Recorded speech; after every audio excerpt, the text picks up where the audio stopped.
السلام علیکم ورحمۃ اللہ وبرکاتہ الحمد للہ رب العالمین والصلاة والسلام علی سید الانبیاء والمرسلین وعلی آلہ وصحبہ اجمعین ومن تبعہم بإحسان الی یوم الدین اما بعد۔ معزز ناظرین، سوشل میڈیا پر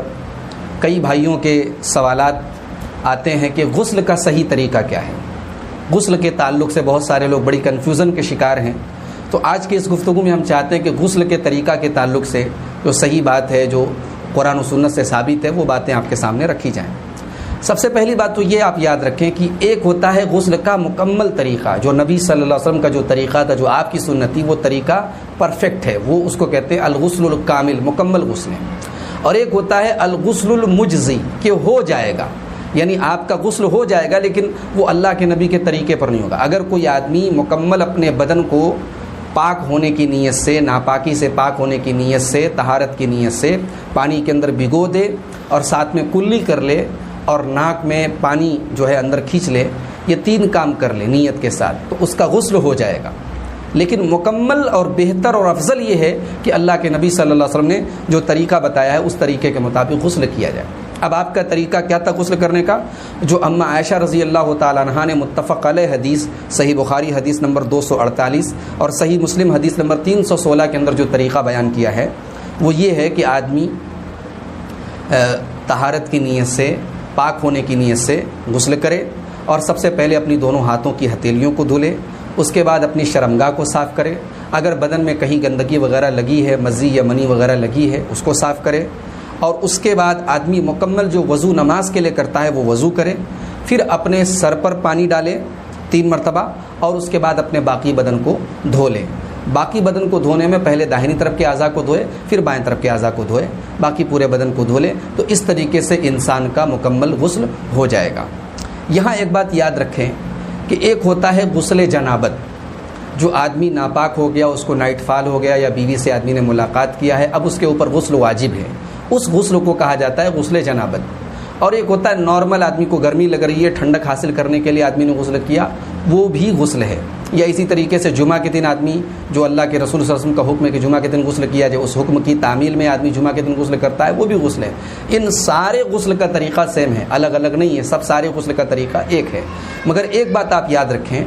کہ اگر آدمی نے ناپاکی کی نیت سے، ناپاکی دور کرنے کی نیت سے، جنابت جنوبی ہے، آدمی ناپاک ہے، اس حالت کو دور کرنے کے لیے اگر آدمی نے غسل کیا ہے، تو اس غسل میں اگر اس نے وضو نہیں بھی کیا تو اس کا غسل ہو جائے گا۔ اس کے دوران جو غسل کیا جاتا ہے وہ غسل مستحب ہے، سنت افضل ہے، لیکن اگر آدمی نے وہ غسل نہیں کیا اور پورے بدن کو بھگو لیا، پورے بدن کو پانی کے اندر ڈبکی لگا لی، یا شاور کے نیچے اس نے اپنے پورے بدن پہ پانی بہا لیا اور کلی کر لی اور ناک میں پانی کھینچ لیا، تو اس کا غسل ہو گیا۔ اب اس کو الگ سے وضو کرنا ضروری نہیں ہے، وہ اسی غسل سے نماز بھی پڑھ سکتا ہے۔ اگر اس نے غسل کے دوران وضو کیا جیسا کہ اللہ کے نبی کا طریقہ تھا تو بہت اچھی بات ہے، بہتر ہے، لیکن اگر اس نے کسی وجہ سے وضو نہیں کیا تو بھی اس کا غسل ہو گیا اور اس غسل سے وہ نماز پڑھ سکتا ہے۔ اس لیے کہ اللہ تعالیٰ نے سورہ مائدہ کی آیت نمبر 6 میں فرمایا وَإِن كُنتُمْ جُنُبًا فَطَّهَّرُوا، جب تم حالت جنابت میں ہو تو مکمل طریقے سے طہارت حاصل کر لو، اپنے پورے بدن کو پانی میں بھگو لو۔ تو یہاں علماء کا اس بات پر اتفاق ہے کہ یہاں پورے بدن کو اگر آدمی اپنا پانی سے بھگو لے تو اس کا غسل ہو جائے گا۔ اس دوران اگر اس نے وضو نہیں کیا تو بھی اس کے غسل میں کوئی کمی نہیں آئی ہے۔ ایک بات اور یاد رکھیں کہ مردوں اور عورتوں کے غسل کا طریقہ بھی سیم ہے، دونوں کے درمیان کوئی فرق نہیں ہے۔ بس ایک معمولی سا فرق آپ یہ یاد رکھیں کہ اگر عورت غسل حیض کر رہی ہے، یعنی عورتوں کو جو ماہواری آتی ہے، جو مینسز آتے ہیں، ان سے پاک ہونے کے بعد جو عورت غسل کرتی ہے، اس غسل میں اور عام غسل میں یا غسل جنابت میں ایک فرق یہ ہے کہ حیض کے غسل کے دوران عورت جو ہے وہ اپنے بالوں کو زیادہ رگڑ رگڑ کر کے صاف کرے گی۔ اسی لیے حدیث میں یہ بھی آتا ہے کہ اگر غسل جنابت عورت کر رہی ہے تو اس میں اگر وہ اپنے بالوں کی چوٹی وغیرہ نہیں کھولے گی تو بھی کوئی حرج کی بات نہیں ہے۔ حضرت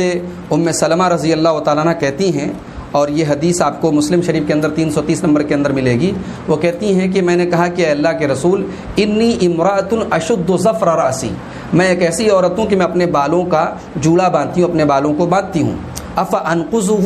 غسل الجنابہ، کیا میں غسل جنابت کے لیے جو ناپاکی کا غسل ہوتا ہے اس کے لیے میں اس کو کھول سکتی ہوں،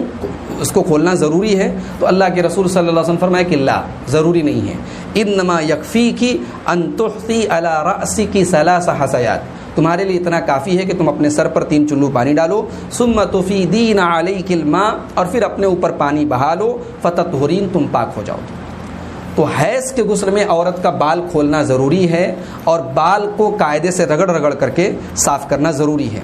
آپ دیکھیں صحیح مسلم کے اندر حدیث نمبر 332، اما عائشہ رضی اللہ تعالیٰ عنہ کہتی ہیں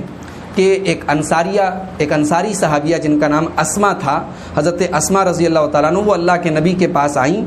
اور انہوں نے اللہ کے نبی صلی اللہ علیہ وسلم سے حیض کے غسل کے بارے میں پوچھا۔ تو اللہ کے نبی صلی اللہ علیہ وسلم نے فرمایا کہ تأخذ احداکن ماءھا وسدرتھا، عورت جو ہے پانی لے گی اور بیر کی پتی لے گی۔ آج کے زمانے میں صابن وغیرہ موجود ہے جو وہی کام کرتا ہے میل کچیل کو صاف کرنے کا جو بیر کی پتی کرتی تھی، تو صابن بھی کافی ہے، شیمپو وغیرہ بھی کافی ہے، بیر کی پتی لینا کوئی ضروری نہیں ہے۔ تو آپ نے فرمایا کہ پانی لے گی اور بیر کی پتی لے گی، فتطہر، اور پاکی حاصل کرے گی، فتحسن الطہور، اور اچھی طریقے سے جو ہے وہ پاکی حاصل کرے گی، ثم تصب علی رأسها، پھر اپنے سر پر پانی بہائے گی، فتدلکها دلکا شدیدا، اور اپنے سر کو اچھی طریقے سے ملے گی، رگڑے گی اس کو، حتی تبلغ شؤون رؤوسها، یہاں تک کہ پانی اس کے بالوں کی جڑوں میں چلا جائے، ثم تصب علیها الماء، پھر وہ اپنے پورے بدن پر پانی ڈالے گی، ثم تأخذ فرصة ممسکة، پھر وہ روئی کا یا کاٹن کا کوئی ٹکڑا لے گی جو کستوری اور خوشبو میں اس میں بسا ہوا ہو، فتطہر بها، اور اس کے ذریعے وہ پاکی حاصل کرے گی۔ حضرت اسماء نے پوچھا وکیف تطہر بها، کہ اس روئی کے ٹکڑے یا کاٹن کے ٹکڑے کے ذریعے کیسے پاکی حاصل کرے گی؟ تو اللہ کے رسول صلی اللہ علیہ وسلم فرمایا سبحان اللہ تو تطہرین بہا، آپ نے جواب نہیں دیا، آپ نے کہا کہ سبحان اللہ، وہ اسی کے ذریعے پاکی حاصل کرے گی۔ فقالت عائشہ، تو حضرت عائشہ نے چپکے سے کہا کہ تخفی ذالک تتبعین اثر الدم، حضرت عائشہ نے چپکے سے کہا، آہستہ سے کہا کہ اس کے ذریعے وہ حیض کے خون کے اثر کو صاف کرے گی، یعنی اگر کہیں گندگی وغیرہ خون کا اثر ہوگا اس کو وہ صاف کرے گی۔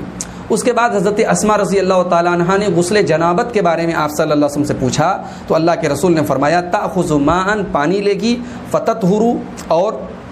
پاکی حاصل کرے گی پانی کے ذریعے، فتحسن الطہور، اچھی طریقے سے پاکی حاصل کرے گی، ثم تصب علی راسها، پھر اپنے سر پر پانی ڈالے گی، فتدلکه، اور اپنے سر کو رگڑے گی، حتی تبلغ شؤون رؤوسها، یہاں تک کہ پانی اس کے سر کے بالوں کی جڑوں تک پہنچ جائے، ثم تفیض الماء، اور پھر اس کے اپنے پورے بدن پر پانی بہا لے گی۔ یہاں غور کرنے کی بات ہے کہ حیض کے غسل کے بارے میں اللہ کے رسول صلی اللہ علیہ وسلم نے دلکن شدیدہ، اچھی طریقے سے رگڑنے کا حکم دیا، اور غسل جنابت کے بارے میں صرف رگڑنے کا حکم دیا۔ اس سے یہ مسئلہ معلوم ہوا کہ حیض کے غسل میں عورت اپنے بالوں کو زیادہ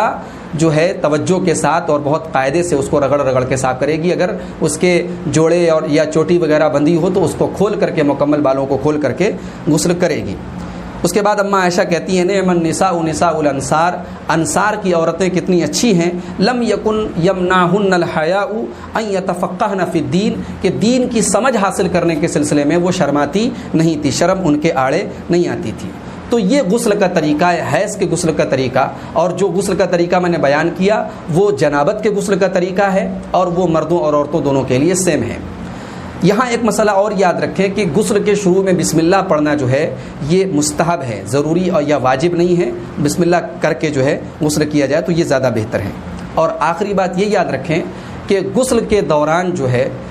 کلی کرنا اور ناک کے اندر پانی کھینچنا، یہ دونوں کام بھی ضروری ہے، اس لیے کہ اللہ تعالیٰ نے سورہ مائدہ کی آیت نمبر 6 میں جو فرمایا فَتَّحَرُوا، اپنے پورے بدن کو پاک کرو، تو پورے بدن کو پاک کرنے میں کلی کے ذریعے جو منہ کے اندر کی صفائی ہے اور ناک کے اندر پانی کھینچنے میں جو ناک کے اندر کی صفائی، یہ دو چیزیں بھی اس کے اندر شامل ہیں۔ اس لیے صحیح بات یہ ہے کہ غسل کے اندر یہ چیزیں ضروری ہیں، کلی کرنا اور ناک میں پانی کھینچنا۔ یہاں ایک مسئلہ پیدا ہوتا ہے کہ اللہ کے رسول صلی اللہ علیہ وسلم جو ہے